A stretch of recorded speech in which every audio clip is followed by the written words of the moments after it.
Subscribe sekarang channel YouTube Novelas Kadina. Gratis. Bab 4206. Mereka tidak bisa membayangkan bahwa Ayah Baptis akan berani meneriakkan permintaan 5 juta. Tetapi ketika Ayah Baptis meneriakkan jumlah ini, mereka semua berharap dalam hati mereka bahwa masalah itu akan diselesaikan dalam satu gerakan.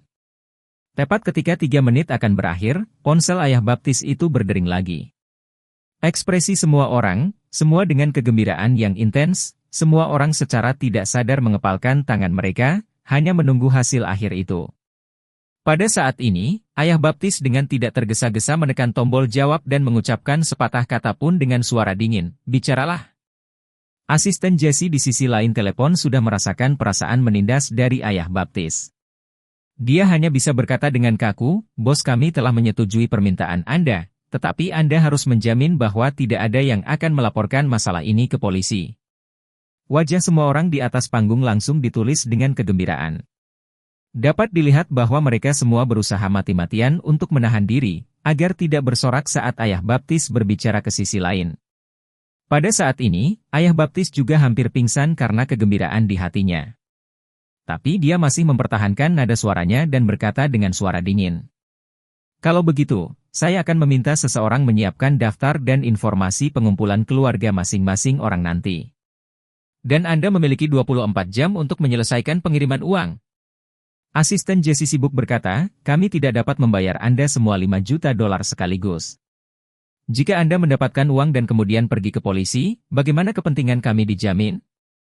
Ayah Baptis bertanya, "Lalu apa yang kamu inginkan?"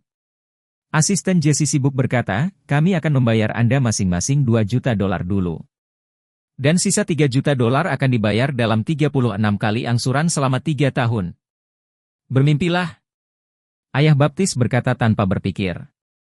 "Anda hanya punya satu pilihan, dalam waktu 24 jam, tetapi 5 juta dolar masuk ke rekening setiap orang. Kalau tidak, kamu akan bertanggung jawab atas konsekuensinya."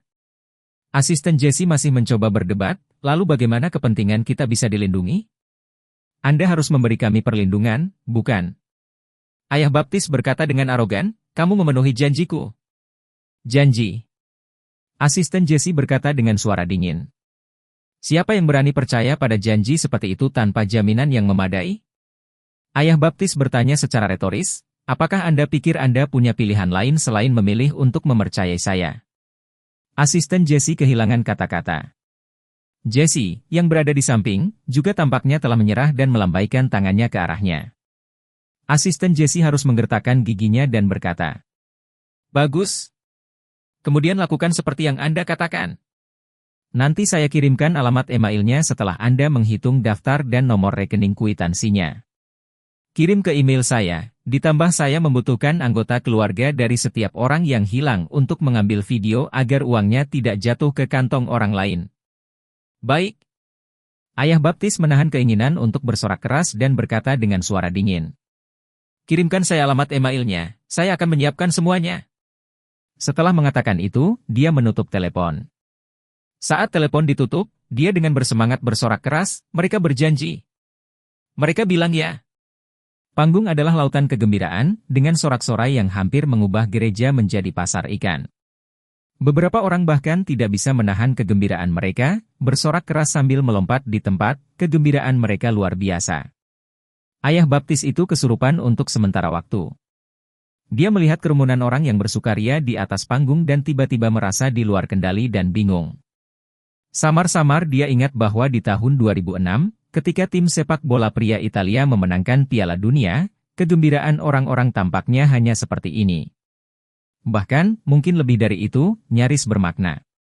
Lelaki tua itu, yang sebelumnya telah kehilangan 3 putra dan akan menjadi Ayah Baptis kedua, berwajah merah dan bersemangat saat ini, berteriak, "5 juta orang, itu tidak berarti ketiga putra saya bisa mendapatkan 15 juta dolar?"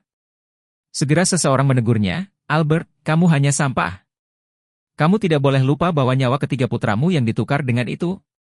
Albert dengan dingin bertanya, "Pipin, apa maksudmu? Saya melihat Anda sangat bersemangat sekarang. Sekarang kamu datang untuk menegurku, apakah kamu pikir kamu kehilangan seorang putra, hanya mendapatkan 5 juta dolar, sangat disayangkan?" Jika saya tahu itu, maka saya mungkin juga membiarkan kedua putri Anda bergabung dengan grup juga.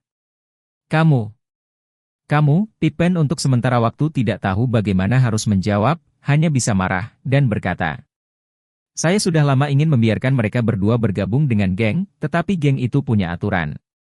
Itu tidak mengizinkan wanita untuk berpartisipasi dalam urusan kelompok, itu semua salah Dinorcio terkutuk itu. Bab 4207. Dinorcio adalah ayah Claudia. Tidak ada yang menyangka bahwa dia, yang dulu selalu didukung dengan baik, akan dibenci oleh keluarga anggota kelompok pada saat seperti itu. Keluarga di tempat kejadian, mata mereka sudah lama merah, hanya saja kali ini mereka tidak sedih, tetapi bersemangat. 5 juta dolar per orang, jumlah uang ini tidak peduli di negara mana Anda tinggal. Adalah jumlah yang tidak dapat diperoleh sebagian besar orang seumur hidup, atau bahkan beberapa kali kehidupan.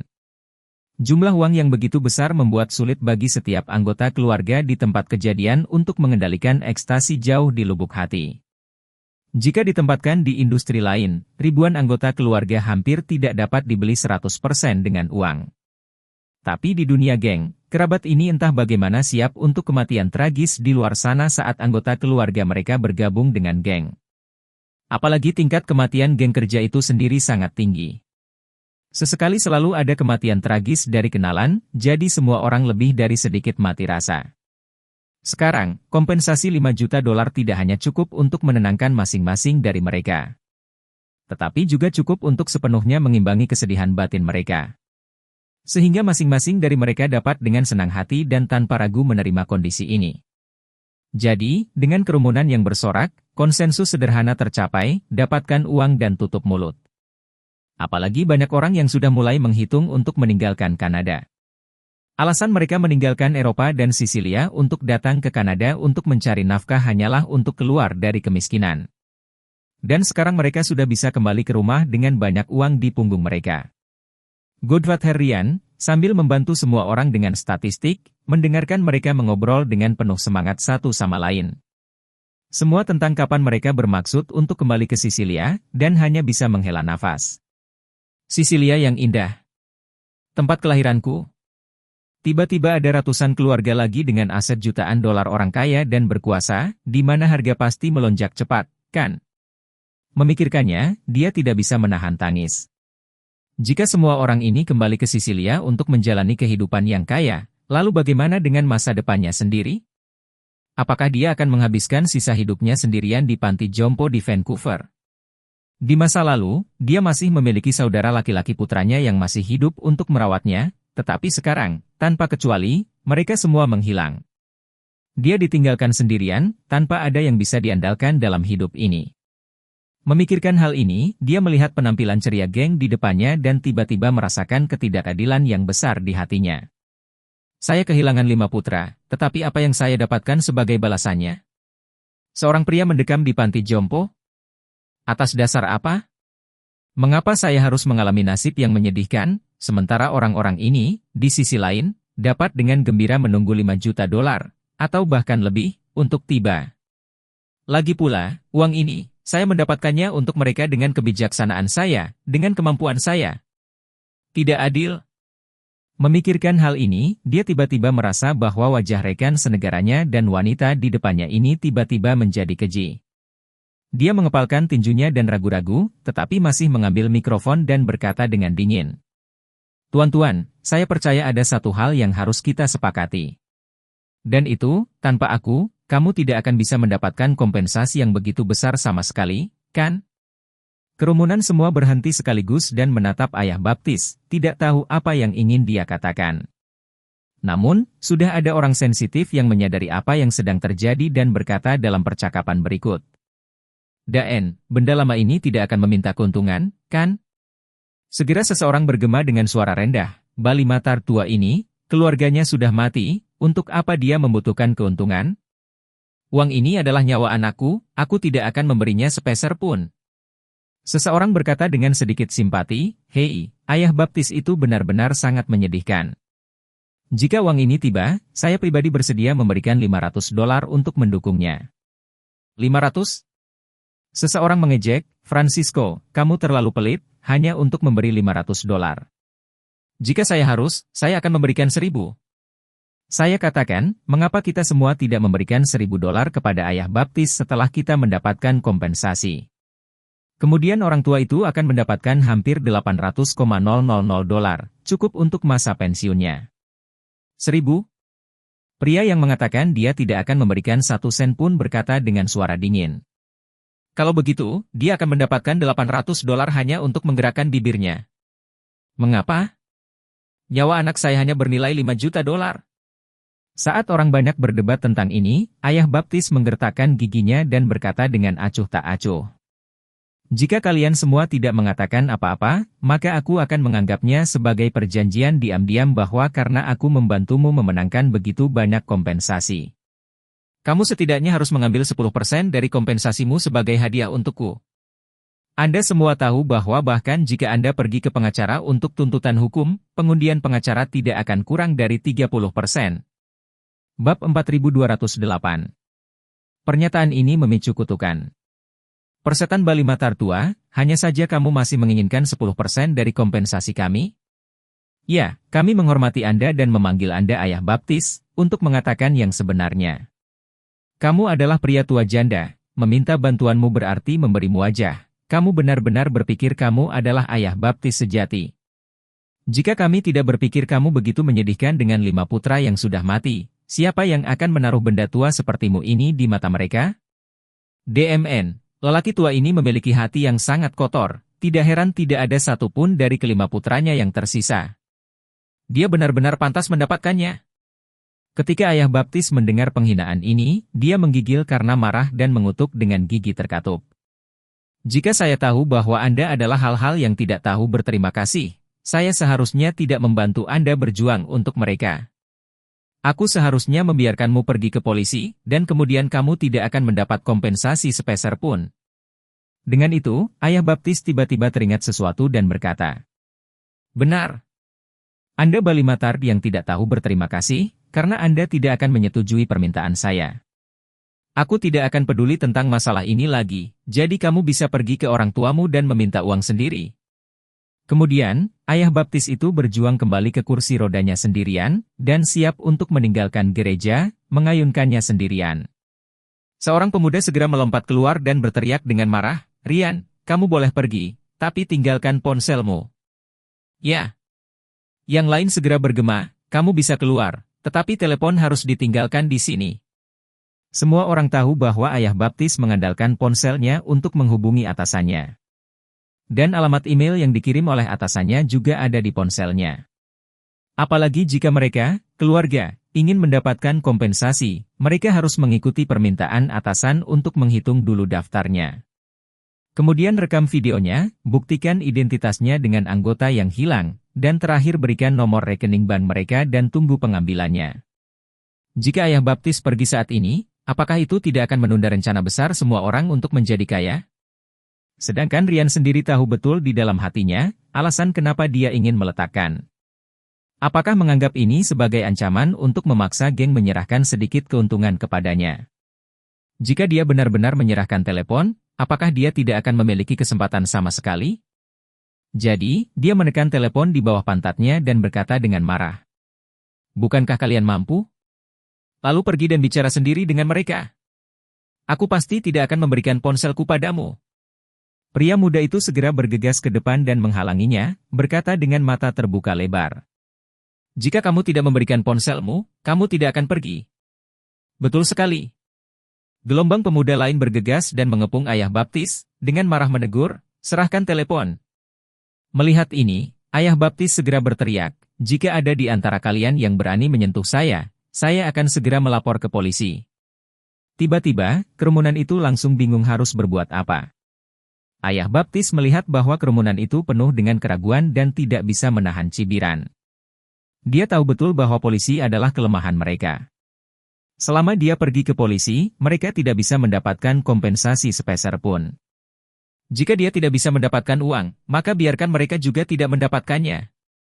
Masalah besar adalah menghancurkan panci, tidak ada yang bisa makan. Jadi, dia memarahi para pemuda yang ada di depannya. Minggir. Saya akan memberi Anda 3 jam untuk memikirkannya. Dan jika Anda berencana untuk menerima persyaratan saya, Anda bisa datang kepada saya di panti jompo. Setelah mengatakan itu, dia mengayunkan kursi rodanya dan perlahan berjalan keluar. Orang-orang muda itu tidak berani bergerak untuk sementara waktu dan hanya bisa menghindar ke samping. Namun, jelas terlihat bahwa ekspresi semua orang sangat marah. Ayah baptis tidak peduli lagi, dia hanya ingin melepaskan dan mempertanggungjawabkan sisa hidupnya. Tepat pada saat ini, tembakan tajam tiba-tiba meledak dari gereja. Bang! Dahi ayah baptis langsung meletus dengan zat merah dan putih. Ini diikuti oleh kepalanya yang jatuh seketika, dan seluruh orang itu segera kehilangan tanda-tanda kehidupan. Kerumunan menatap mereka dan melihat seorang pria muda berdiri di belakang ayah baptis, memegang pistol hitam di tangannya. Kerumunan menyadari bahwa dialah yang menembak dari belakang dan membunuh ayah baptis dengan satu tembakan. Pada titik ini, pemuda itu berseru, "Apa yang kamu lihat padaku? Jika hal lama ini benar-benar memanggil polisi, semua orang akan tamat." Baru saat itulah kerumunan kembali sadar, dan seseorang segera berteriak, "Cepat ambil ponselnya." Beberapa imam melihat bahwa pembunuhan telah terjadi di gereja. Mau tidak mau berteriak, perawan Maria, sambil bersiap untuk melarikan diri secara serempak. Bab 4209. Seseorang dengan mata tajam melihat para pendeta bersiap untuk pergi dan segera berteriak. "Cepat, hentikan para pendeta, kita tidak bisa membiarkan mereka pergi." Di depan uang, kekerabatan dan keyakinan tidak lagi layak disebut. Rian, yang tertembak, dihormati sebagai ayah baptis, tetapi ayah baptis ini lebih seperti gambar mafia itu di film. The Godfather, artinya bagi jemaat, lebih seperti penatua yang sangat berwibawa dan terhormat. Jadi, membunuh Rian hanya bisa dianggap pengkhianatan, dan bukan pengkhianatan iman. Namun, untuk menahan para imam gereja, itu adalah masalah yang berbeda.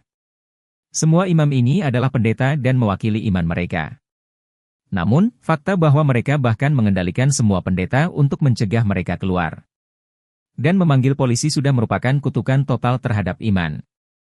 Pada saat yang sama, sekelompok anak muda mulai bersiap untuk menghadapi lokasi penembakan dan tubuh Rian. Hal baiknya adalah mereka semua adalah kerabat mafia, melakukan hal semacam ini dengan ringan, jadi segera seseorang mengembangkan rencana yang baik dan sempurna. Pertama-tama, mereka ingin tubuh Rian, serta tempat semua darah, jaringan otak dibersihkan. Kedua, mereka harus menggunakan asam kuat untuk membersihkan tempat darah keluar. Sementara menggunakan asam kuat untuk menghancurkan sidik jari dan wajah Rian. Segera setelah itu, seseorang harus mencabut semua gigi Rian. Karena ada yang bilang Rian punya gigi palsu custom di dokter gigi, jadi pasti meninggalkan catatan gigi lengkap di dokter gigi. Catatan gigi, benda ini, sebenarnya, seperti sidik jari, gigi setiap orang adalah unik. Di bidang forensik, untuk memverifikasi karakteristik identitas seseorang, mereka adalah kuncinya. Hasil terbaik dari masalah ini adalah bahwa setelah tubuh dikuburkan, itu tidak pernah ditemukan. Tetapi tidak masalah jika itu benar-benar ditemukan, semua jenis elemen dihancurkan, bahkan jika ditemukan, sulit untuk mengkonfirmasi identitasnya. Dengan cara ini, rahasianya bisa disembunyikan dengan baik. Jadi, setelah melakukan ini, mereka harus mempertimbangkan dengan cermat di mana mereka harus menguburkan mayat. Semua anggota geng tahu bahwa membunuh tidak sulit, mengubur mayat adalah pertanyaan besar yang sebenarnya. Ini karena, seberapa baik tubuh dikuburkan, secara langsung menentukan apakah sesuatu akan terungkap. Terkubur dengan buruk, setelah hujan, tubuh dapat mengungkapkan dirinya sendiri. Bahkan jika terkubur dengan sangat baik, beberapa tahun kemudian dalam kasus konstruksi besar. Atau bahkan oleh mereka yang tertarik untuk mencari, meskipun hanya seonggok tulang putih, akan tetap menjadi kasus pidana, dibuka untuk penyelidikan.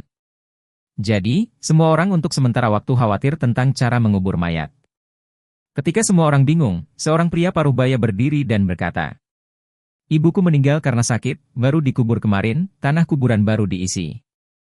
Jika kamu memasukkan Rian ke peti mati ibuku, lalu mengisi kembali tanahnya, mengembalikan yang asli, tidak akan timbul kecurigaan siapapun."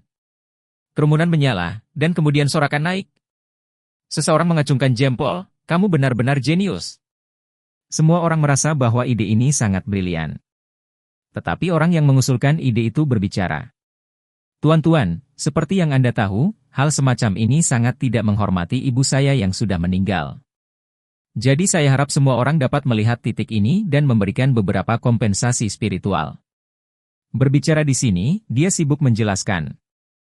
Jangan khawatir semuanya, saya tidak akan sebesar Rian, beri saya $500 per keluarga.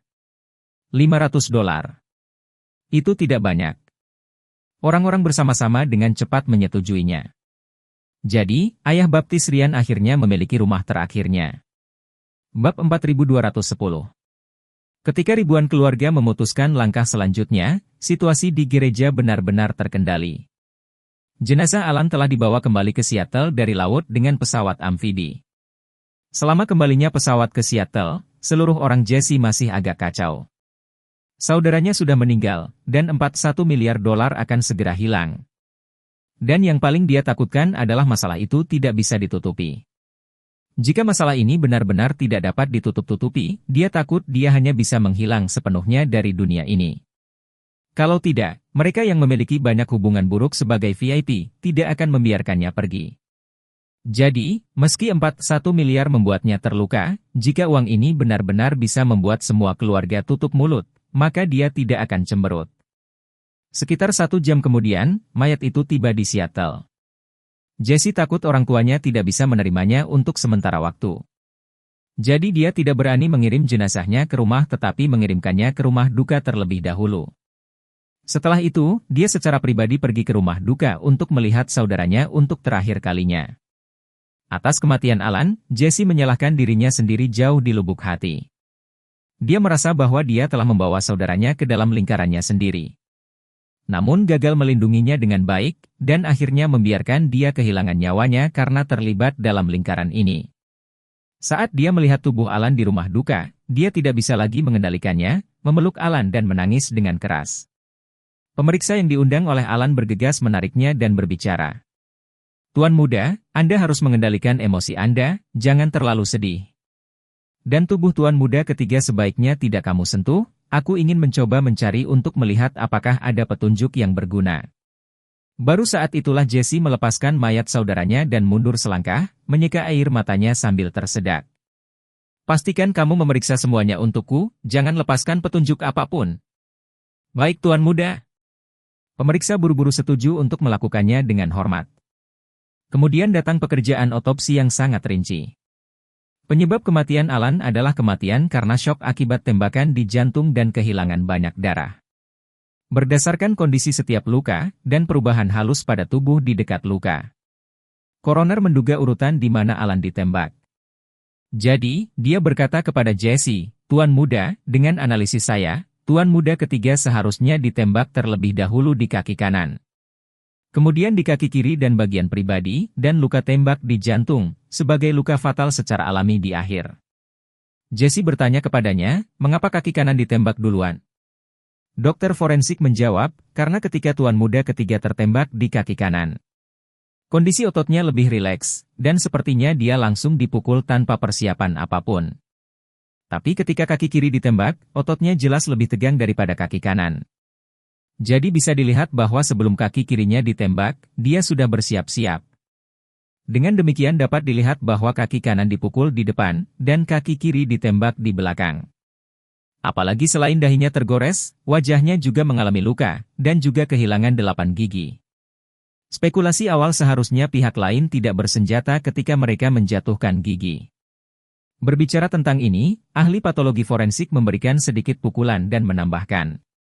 Tuan muda, menurut saya, tuan muda ketiga pasti telah disiksa secara tidak manusiawi oleh pihak lain di saat-saat terakhir hidupnya. Pihak lain harus berusaha keluar dari mulutnya untuk memaksakan beberapa informasi. Ketika Jesse mendengar ini, hatinya langsung menegang. Sebelumnya karena berita itu datang terlalu tiba-tiba, dan dengan orang Italia dia sangat diadu. Sehingga otaknya sama sekali tidak mampu berpikir secara komprehensif. Setelah pengingat dokter forensik, dia langsung ketakutan dengan keringat dingin. Jika saudaranya telah memberikan informasinya kepada pihak lain sebelum dia meninggal, apakah pihak lain akan mengincarnya selanjutnya? Bagaimanapun, orang ini pasti kejam, membunuh saudaranya dan seluruh kapal orang. Dan biarkan lebih dari 800 anggota grup Italia menghilang tanpa jejak. Dari situ dapat disimpulkan bahwa kekuatan pihak lain jauh di atasnya. Jika pihak lain menemukannya, dia tidak akan bisa melawan. Selain itu, karena pihak lain telah membunuh begitu banyak orang, tidak ada alasan untuk berhenti sepenuhnya setelah membunuh orang-orang ini. Dia, sebagai dalang di balik layar, pasti akan berada di daftar pembunuhan pihak lain berikutnya. Hal pertama yang ingin dia lakukan adalah menelepon VIP nomor 1 untuk meminta bantuan. Namun, saat dia menoleh ke telepon di tangannya, dia segera melepaskan ide itu lagi. Karena dia menyadari bahwa jika VIP nomor 1 tahu bahwa dia tidak lagi mengendalikan situasi, kemudian dia mungkin tidak memilih untuk membantunya, dan mungkin akan memilih untuk membawanya keluar terlebih dahulu sebagai cara untuk menyelamatkan dirinya sendiri. Jadi, dia memutuskan untuk menutupi masalah ini apapun yang terjadi, dan tidak membiarkan masalah ini diketahui oleh para VIP itu. Tepat ketika dia hendak meletakkan telepon, tiba-tiba berdering. Layar menunjukkan kata-kata VIP 001. Dia sangat gugup sehingga dia buru-buru menekan tombol jawab dan bertanya dengan hormat, berpura-pura tenang. Tuan Muda Fei, apa perintahmu?